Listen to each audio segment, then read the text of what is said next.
INB news కి స్వాగతం. రంగారెడ్డి జిల్లా యాచారం మండల పరిధిలోని ధర్మానగూడ గ్రామంలో గ్రామ అభివృద్ధి పనుల్ని పర్యవేక్షిస్తున్న ఉప సర్పంచ్ నాగరాజుపై ముగ్గురు వ్యక్తులు అకస్మాత్తుగా దాడికి తెగబడ్డారు. స్థానికులు తెలిపిన వివరాల ప్రకారం గ్రామంలో నూతనంగా చేపట్టిన సీసీ రోడ్లు పనుల వద్ద ఉప సర్పంచ్ నాగరాజు దగ్గరుండి పనులు చూస్తున్నారు. ఆ సమయంలో అక్కడికి చేరుకున్న బండా చెన్నయ్య, శ్రీశైలం, శ్రీనివాస్ అనే ముగ్గురు వ్యక్తులు రోడ్డు పనులు అడ్డుకుంటూ ఉప సర్పంచ్తో తీవ్ర వాగ్వివాదానికి దిగారు. అనంతరం నాగరాజును సభ్య పదజాలంతో బూతులు తిడుతూ ప్రజాప్రతినిధి అనే కనీస గౌరవం కూడా లేకుండా ఆయనపై భౌతిక దాడికి పాల్పడ్డారు. ఈ అకస్మాత్ పరిణామంతో అక్కడ కాసేపు ఉద్రిక్త వాతావరణం నెలకొంది. అనంతరం నాగరాజు మాట్లాడారు. కొందరు కావాలని గ్రామ అభివృద్ధి పనుల్ని అడ్డుకుంటున్నారని ఆవేదన చెందారు. ఇక నేను ఎటువంటి పనులకు ఆటంకం కలిగించవద్దని ఆయన విజ్ఞప్తి చేశారు. తనపై దాడికి పాల్పడ్డ వారిపై చట్టపరమైన కఠిన చర్యలు తీసుకోవాలని కోరుతూ యాచారం పోలీస్ స్టేషన్లో నాగరాజు లిఖితపూర్వకంగా ఫిర్యాదు చేశారు. పోలీసులు కేసు నమోదు చేసుకుని దర్యాప్తు జరుపుతున్నారు. గౌరవ నాగరాజు, ఇది 8వ వార్డు కిందకి వస్తుంది. నా వార్డే, నేను ఈ వార్డులో గెలిచిన.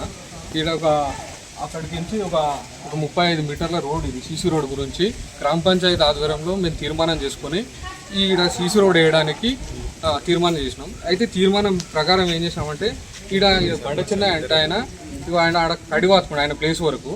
అయినా కానీ ఈ ప్లేస్ మొత్తం నాదే అనే ఉద్దేశంతో మళ్ళీ నా పైనే ఉప సర్పంచ్ పైనే సెక్రటరీకి కంప్లైంట్ చేసిండు. నేను ఆ విషయమై పొద్దున 5-6 మంది పెద్ద మనుషులు, 10 మంది పెద్ద మనుషులు తీసుకొని వచ్చి మాట్లాడుతున్నా.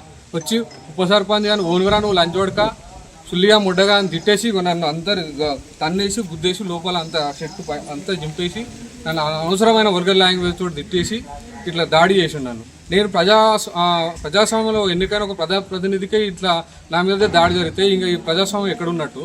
అట్లనే నేను ఈ వార్డు గురించి డెవలప్మెంట్ కోసమే నేను కృషి చేస్తున్నా. సర్పంచ్ గారు కూడా పదే రిక్వెస్ట్ చేసుకొని ఈ వార్డులో నేను రోడ్డు పెట్టించుకుంటున్నా. అయినా కానీ దాన్ని వీళ్ళు ఎందుకు అబ్జెక్షన్ చేస్తారో అర్థమవుతుంది. వాళ్ళ ప్లేసే కాదు. అయినా కానీ నన్ను ఈ విధంగా నన్ను గ్రామ ఉప సర్పంచ్ మీద దాడి చేయడం ఇది ఏమైనా చర్య? ఇదంతా మన మా ఉప సర్పంచ్ల ఫోరంలో కూడా నేను తెలియజేసిన. రేపు వాళ్ళు కూడా వస్తున్నారు. ఇదంతా మన ప్రజా సంఘాలుగా అన్ని పార్టీలుగా మన గ్రామ సర్పంచ్ అందరూ కూడా వార్డు మెంబర్లు అందరూ కూడా తోడ్పాటు అందించి ఈ చర్యని ఏమైనా చర్యగా అందరూ అభివర్ణిస్తున్నారు. అదే ఉద్దేశంతో ఈ వాళ్ళని కూడా చట్టపరమైన శిక్ష కూడా వేయాలని పోలీస్ స్టేషన్లో కూడా వాళ్ళకి కంప్లైంట్ చేసిన. ఇవన్న చెట్టు ఇవంతా మొత్తం చింపేసి తన్నీరు లోపల కూడా గుద్దిరు అన్ని. నేను సామరస్యపూర్వకంగా నేను మాట్లాడతా. ఈ ఊర్లో ఎవరిని అడిగినా చెప్తాను నా గురించి.